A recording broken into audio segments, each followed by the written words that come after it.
2024 के लोकसभा चुनाव के लिए अब ज्यादा समय बचा नहीं है, लेकिन उससे पहले लोकसभा चुनाव के लिए तमाम जो राजनीतिक पार्टी हैं पूरी तरह से सियासी बिसात बिछाती हुई नजर आ रही हैं। तमाम बैठकों का दौर यहां पर जारी है और इसके साथ ही एनडीए को कैसे हराया जा सकता है ताकि 2024 में एनडीए की किसी भी तरह से वापसी ना हो, मोदी किसी भी तरह से प्रधानमंत्री ना बने, इसको लेकर इंडिया गठबंधन का यहां पर गठन किया गया था। ये बात आपको बखूबी पता होगी। इंडिया गठबंधन ने कई तरह की मुश्किलों का सामना किया और हाल फिलहाल में कुछ तस्वीरें ऐसी सामने आई जिसके चलते कई राजनीति के जो जानकार हैं उनकी तरफ से कहा जा रहा है कि इंडिया गठबंधन अपनी अंतिम सांसें गिन रहा है। क्या आपको मुख्य वजह पता है? क्योंकि 5 ऐसी बड़ी वजह लगातार बताई जा रही है जिसकी वजह से इंडिया गठबंधन अपनी अंतिम सांसें गिन रहा है, जिसमें सबसे पहली वजह यह बताई गई है कि नीतीश कुमार ने जिस तरह से बिहार में पूरी तरह से सत्ता परिवर्तन कर दिया, सत्ता पलट कर दिया है, उसको लेकर अब इंडिया गठबंधन कहीं ना कहीं मुश्किलों में फंसता हुआ नजर आ रहा है। ऐसे में मैं आपको यह भी बताती चलूं, नीतीश कुमार क्योंकि विपक्षी धड़े को छोड़कर अब एनडीए में शामिल हो चुके हैं, इंडिया गठबंधन के लिए इसे सबसे बड़ा झटका माना जा रहा है। और इसके मुख्य की वजह यह है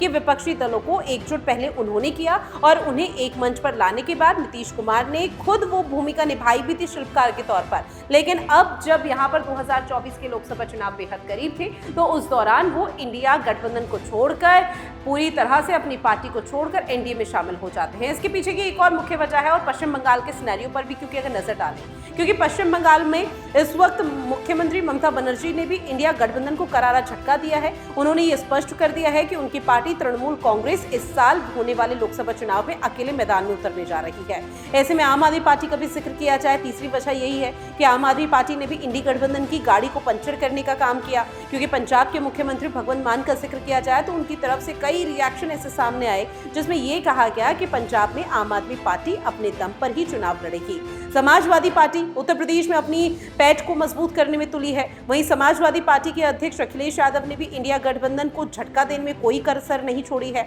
जहां अखिलेश यादव ने पिछले दिनों ये घोषणा कर दी कि वो उत्तर प्रदेश में कांग्रेस को महज 11 सीटें ही देंगे। हालांकि आपको बता दें कि कांग्रेस का इस पूरे मामले को लेकर 11 लोकसभा सीटें जो समाजवादी पार्टी ने दी है, इसको लेकर कोई रिएक्शन या कोई भी प्रतिक्रिया अभी तक सामने नहीं आई है। इंतजार किया जा रहा है कि शायद कांग्रेस अभी नाराज होगी तो महज अभी कुछ दिनों बाद जब उनकी यात्रा खत्म हो जाएगी उसके बाद कांग्रेस की तरफ से इस पूरे मामले से जुड़ा हुआ कोई तो रिएक्शन मीडिया के सामने आएगा। ऐसे में चौथी मुख्य वजह भी आपको मैं यहाँ पर स्पष्ट कर देती हूँ जिसकी वजह से इंडिया गठबंधन अपनी अंतिम सांसें गिन रहा है और वो ये है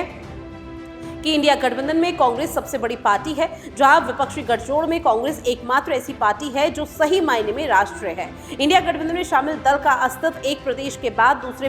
जो प्रदेश है वहां कहीं नहीं दिखता, लेकिन कांग्रेस की मौजूदगी में कई प्रदेशों में है और इसी के चलते कांग्रेस की तरफ से जो भारत जोड़ो न्याय यात्रा है वो निकाली जा रही है। हालांकि जो भारत जोड़ो न्याय यात्रा है बिहार में पहुंच चुकी है और बिहार में किस तरह से सत्ता परिवर्तन हुआ, जो तख्ता पलट हुआ है, उसको लेकर तमाम जो बातें हैं वो लगातार कही जा रही है और इसी के वजह से, इसी के मद्देनजर लगातार इस तरह की बातें सामने आ रही है कि इंडिया गठबंधन में जो टूट की स्थिति है, जो फूट की स्थिति है, जो अंतर्कलह की स्थिति है, वो अब जाहिर तौर पर 2024 के लोकसभा चुनाव से पहले सामने आएगी। लेकिन अगर ऐसा होता है, क्योंकि राजनीति के जो जानकार हैं वो लगातार ये बता रहे हैं कि अगर इस तरह की स्थिति कांग्रेस के सामने, इंडिया गठबंधन की तमाम जो राजनीतिक पार्टी हैं उनके सामने पैदा होती है तो जाहिर तौर पर आने वाले जो लोकसभा चुनाव है जिसके लिए इंडिया गठबंधन का गठन हुआ है उससे पहले इंडिया गठबंधन नाम का कोई गठबंधन बचेगा ही नहीं और एनडीए को एक बड़ी सफलता मिलती हुई नजर आ सकती है। इस पर आपकी क्या राय है ये जरूर बताइएगा। आप इंडिया गठबंधन की भूमिका को कैसे देख रहे हैं? नीतीश कुमार ने जो बिहार में सत्ता परिवर्तन किया है उसके बाद इंडिया गठबंधन की जो तमाम